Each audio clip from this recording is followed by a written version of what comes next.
de pie ante el mundo, de rodilla ante Dios. Meditemos la palabra del día de hoy en el nombre de Dios Padre, Dios Hijo, Dios Espíritu Santo. Báñanos, Señor, con tu Espíritu, regocija dentro de nosotros tu hermoso y bello Dios.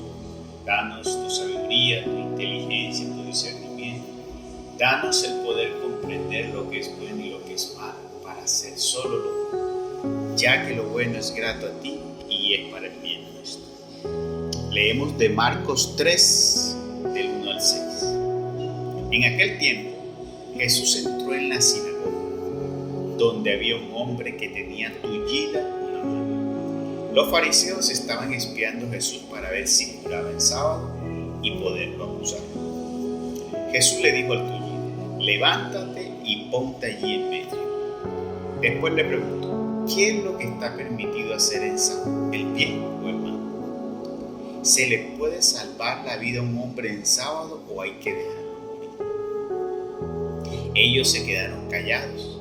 Entonces, mirándolos con ira y con tristeza, porque no querían entender, le dijo al hombre: extiende tu mano. La extendió y su mano quedó sana. Entonces se fueron los fariseos y comenzaron a hacer planes con los del partido de Herodes para matar a Jesús. Palabra de Dios. Gloria a ti, Señor Jesús. Si definiéramos este evangelio del día de hoy en una palabra, diríamos un dicho popular, una adagio popular: no hay peor persona terca que aquella que no quiere entender. En la palabra de hoy nos muestra relevante esa expresión de aquí del evangelio de Marcos. No, el adagio dice: no hay peor ciego que el que no quiere entender, que el que no quiere ver. Y aquí quiero comenzar por reflexionar sobre esa expresión que dice aquí, que nuestro Señor Jesucristo expresó. Dice que el Señor se quedó mirándolo con ira y con tristeza, porque no querían entender. Ojo esa expresión. La expresión era que ellos no le entendieron a nuestro Señor Jesucristo. La palabra habla de algo que dice no querían. Y lo que llama la atención es que cuando dice no quiero, es un proceso de tu voluntad. Cuando yo me aferro a algo y no quiero aceptarlo. No muy lejos de lo que tenemos hoy. Tenemos una cantidad de personas llenas de religiosidad dentro de la Iglesia Católica. Y por otro lado tenemos entre los protestantes unos aferrados a sus tontas teorías, a sus tontas denominaciones, que lo que han hecho es crear división. Porque miren, desde Lutero no le gustó lo que hacía la Iglesia Católica, montó el luteranismo.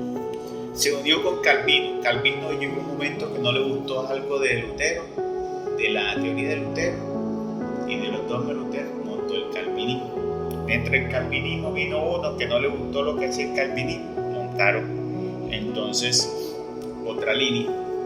Aparecieron entonces los presbiterianos, no le gustó otra cosa, aparecieron entonces después los anglicanos, no le gustó otra cosa, aparecieron los metodistas, no le pareció, aparecieron entonces los bautistas, no les gustó, entonces aparecieron los pentecostales, de los pentecostales no les apareció, entonces estaban los trinitarios, entonces ahora los trinitarios hay algunos que no les pareció la Trinidad, ahora son unicitarios, de ahí se han definido entonces evangélicos, asambleas de Dios, la nueva pentecostal. Bueno, usted mire por dónde va la situación.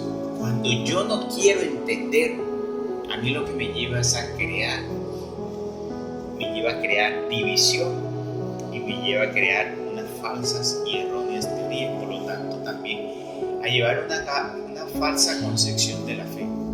Por eso es que es importante nosotros saber discernir de lo que está mal, cuál es el proceder a seguir. Porque lo que hizo Lutero en el primer momento me pareció que fue correcto. ¿Cuál fue?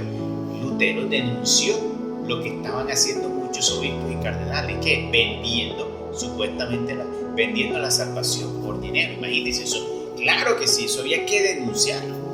Entonces esa primera medida de Lutero me pareció extraordinaria. Que él haya plantado y que él haya podido denunciar y que él haya llevado eso a todo el mundo, eso es genial, porque hoy tenemos todavía la obligación. Porque es que hoy todavía hay sacerdotes y obispos que hacen cosas que están muy en contra de lo que está en la palabra y de lo que Dios manda. Pero Dios no nos ha mandado a crear división. Porque para eso, mira, aquí nuestro Señor Jesucristo en el tiempo que llegó, también había cosas que estaban mal. Y Él no dejó de ir a la sinagoga. Él no le dijo a los apóstoles, no vayan donde los sacerdotes. Al contrario, Él los mandaba.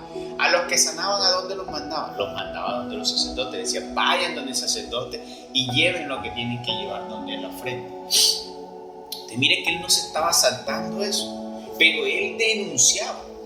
Les decía que ellos colaban las cosas, que ellos le ponían fardos pesados a los feligreses y ellos andaban laxos, que ellos se vestían pomposos y se vivían de las viudas y de los otros. Lo que hay que denunciar hoy es que uno no tiene que quedarse callado hoy.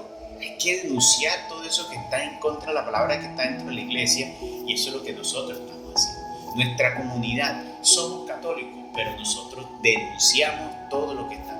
Pero jamás hemos pensado en crear una nueva iglesia. Jamás vamos a pensar en crear una nueva denominación. Porque uno lo que necesita es tener sentido de pertenencia con la obra de Dios y comenzar nosotros. Si esta es vamos a ponerlo en otras palabras, si esta es la empresa de mi padre, pónganse a pensar que esta es la empresa de su padre por la cual luchó y dio la vida.